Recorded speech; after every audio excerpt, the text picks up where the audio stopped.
got so much motherfucking design on right now. Bring it down, bring it down, bring it down. I got 3 old guys on the block, bitches on my line, and you know. Halo bro and sis, ketemu lagi nih sama kami kelompok 2. Oh iya, apa kabarnya nih kalian semua? Saya harap masih dalam keadaan sehat-sehat saja ya. Nah, hari ini kami ingin mengenalkan tentang situs makam bersejarah Gedeing Suro yang ada di kota Palembang nih. Lebih tepatnya, makam ini berada di Satu Ilir, Kecamatan Ilir Timur 2, Kota Palembang, Sumatera Selatan. Sebelum masuk ke materinya, izinkan saya memperkenalkan beberapa orang yang bertugas di belakang video ini bro and sis. Yang pertama ada saya sendiri, Muhammad Syahrul Hidayat. Ada rekan saya Dwi Oktari, Novela Francisca, Muhammad Ridho Amdiansyah, Safira Oktaviani, Wulan Safitri, dan Zoraya Audrey Erawan. Oke, tanpa berlama-lama lagi, ayo kita masuk ke materinya. Yuk bro and sis. Nah, pada awal materi ini kami sebelumnya sudah datang ke tempat untuk melakukan survei lokasi dan mengumpulkan bukti-bukti tentang situs bersejarah ini.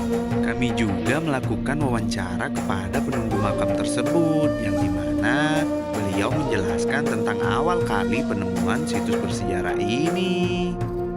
Beliau berkata, Situs ini sudah ada sejak zaman dahulu, pada saat pembongkaran lahan untuk membuat pemukiman di sekitar tempat situs ini ditemukan.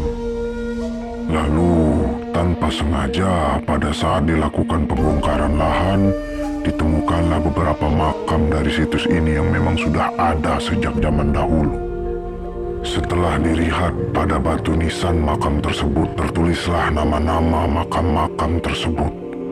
Namun, yang paling jelas adalah nama makam Gedeing Suro. Oke guys, selanjutnya kita akan membahas mengenai awal mula situs Gedeing Suro ini menjadi situs yang bersejarah. Awal situs ini menjadi sebuah situs yang bersejarah.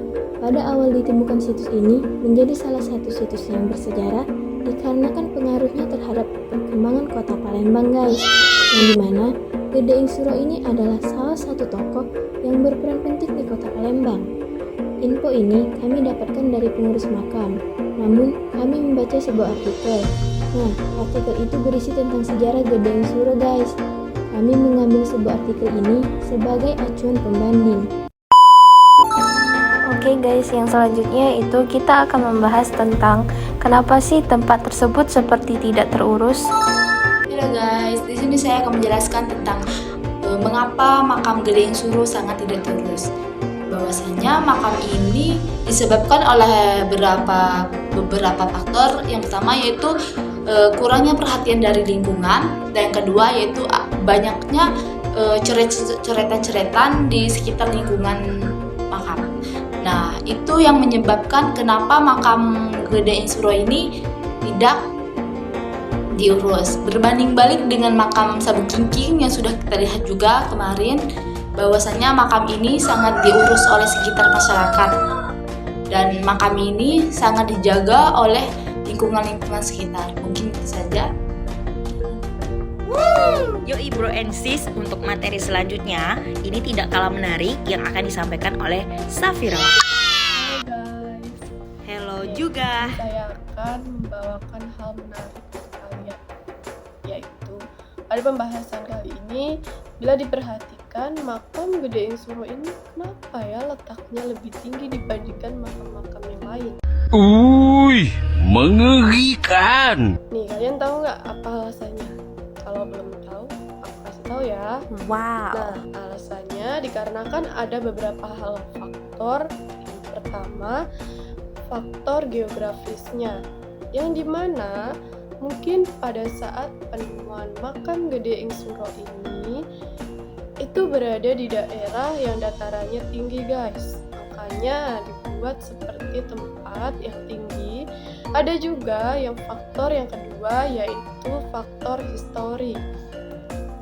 Faktor histori ini juga mungkin saja Gedeing Suro ini menjadi salah satu tokoh penting atau tokoh utamanya, dan mungkin saja makam Gedeing Suro ini juga terletak pada dataran tinggi.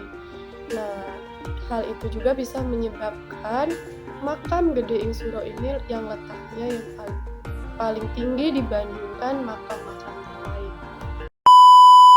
Baiklah, untuk selanjutnya, dari beberapa penjelasan rekan-rekan sebelumnya, pasti kalian bertanya-tanya, ada berapa sih makam-makam yang ada di situs Gedeing Suro tersebut? Few moments later.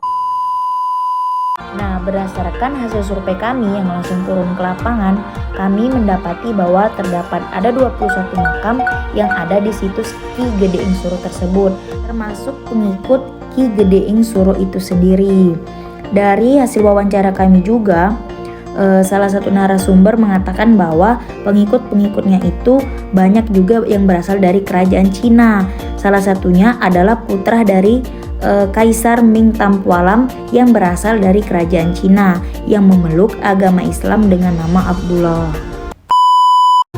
Oke guys, pada pembahasan terakhir kali ini kita akan membahas apa sih hal yang menarik di dalam situs Ki Gedeing Suro tersebut.